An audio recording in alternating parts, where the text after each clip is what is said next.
8-year-old Emily Carter had always been a lively, cheerful girl who loved drawing, reading, and spending time with her parents in their small town in Oregon, USA. But over the course of just a few weeks, something changed. Every morning when her mother, Laura Carter, tried to get her ready for school, Emily would burst into tears, clinging desperately to her pajamas and refusing to put on her backpack. At first, Laura assumed this was a normal phase. Many children dislike school after long breaks or struggled with the adjustment to stricter routines. But soon, Laura noticed that Emily's resistance grew stronger on days when she had physical education, PE. On those mornings, she would hide under her bed, sobbing, begging her mother not to make her go. Laura tried gently coaxing her daughter. "Sweetheart, is someone being mean to you?" she asked one night.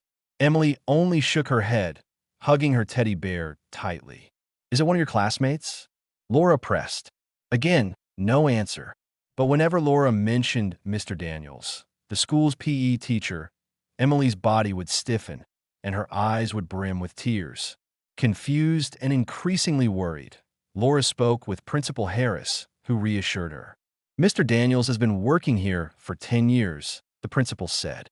He's respected, well-liked, and there's never been a complaint." Still, Laura's instincts told her something wasn't right. Emily's grades in other classes remained strong, and she seemed happy with her homeroom teacher. The only time her behavior shifted dramatically was around PE. She even started wetting the bed again, something she hadn't done since kindergarten. One evening, Laura's husband, Michael, suggested pulling Emily aside privately. "Maybe she'll tell one of us if she doesn't feel cornered," he said. But when Laura tried, Emily simply whispered, "Please don't make me go to gym class. Please, Mommy. Please." The desperation in her voice sent chills down Laura's spine. She wanted to believe the school principal's reassurance, but she couldn't shake her daughter's fear. Something was happening. Something Emily was too frightened or too ashamed to say out loud. Laura began keeping a journal of Emily's behavior, documenting every meltdown, every refusal, and every detail that seemed connected to Mr. Daniels. She didn't want to accuse anyone without proof, but she was preparing herself in case this escalated. And escalate it did. Just 3 weeks later, after another emotional outburst in the school parking lot, Laura made a decision that would change everything. She called the local police department. She didn't have evidence, only her daughter's terror. But she knew she could no longer dismiss it. Within days, an investigation was launched, one that would uncover a disturbing secret hidden inside the walls of the elementary school. When Laura first walked into the Springfield Police Department, she felt embarrassed. She kept repeating the same sentence to the officer at the desk. "I don't have proof. I just have my daughter's fear." To her surprise, Detective Rachel Monroe, who specialized in child protection cases, took her seriously. "Children don't usually cry this hard over gym class," Rachel said calmly. "We're going to handle this carefully." The police began by speaking with Emily in a child advocacy center, where trained specialists interviewed her in a safe, non-threatening environment. The room looked nothing like a police station. It was decorated with toys, stuffed animals, and bright colors. A social worker asked simple, open-ended questions. At first, Emily was silent. She twisted her fingers nervously, glancing at the hidden camera recording the session. But gradually, she whispered that she didn't like when Mr. Daniels made her stay behind after class.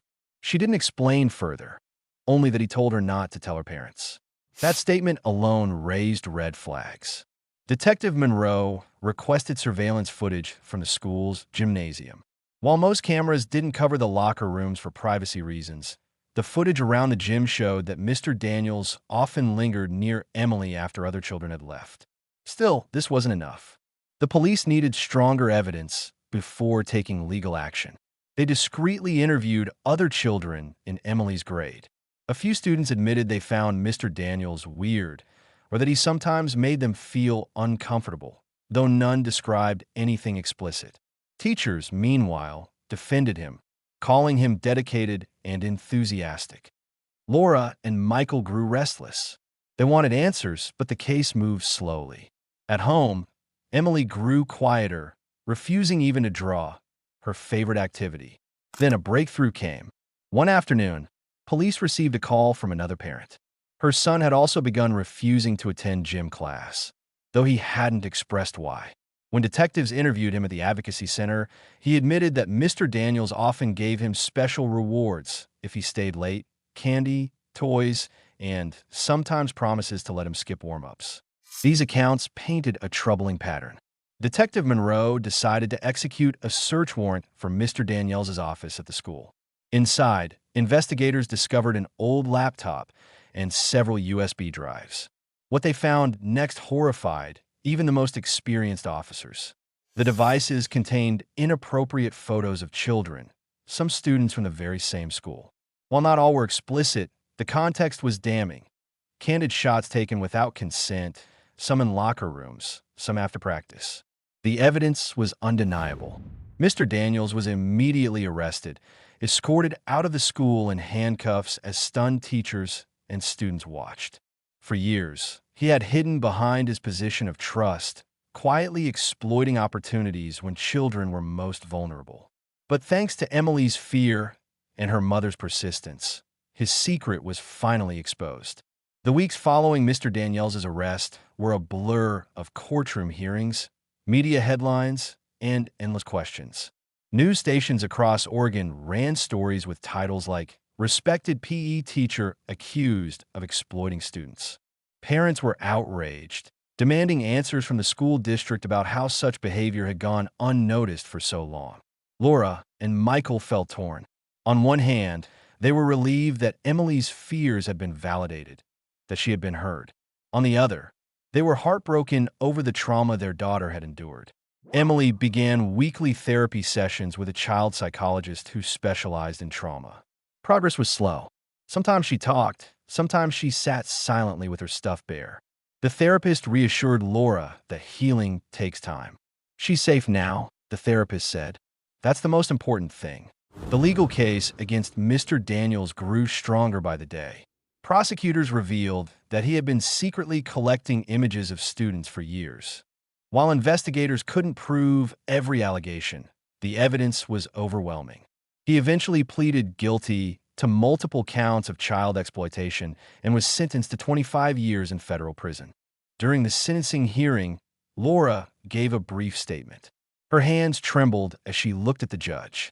"My daughter is only 8 years old," she said. "She should have been safe at school. Instead, she was terrified every day. We are grateful this man can no longer hurt any more children." Emily didn't attend the hearing. Her parents wanted to shield her, but they promised her that the bad man would never come near her again. Over time, Emily began to rediscover her joy. She started drawing again, filling sketchbooks with pictures of flowers, animals, and houses.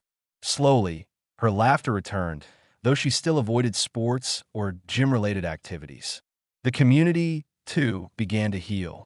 Parents formed advocacy groups to push for stricter background checks, improved surveillance, and mandatory training for staff on recognizing warning signs of abuse.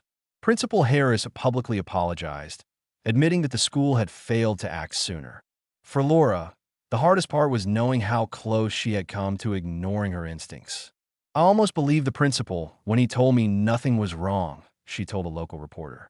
But children don't lie about this kind of fear. If your child is trying to tell you something, even without words, you have to listen.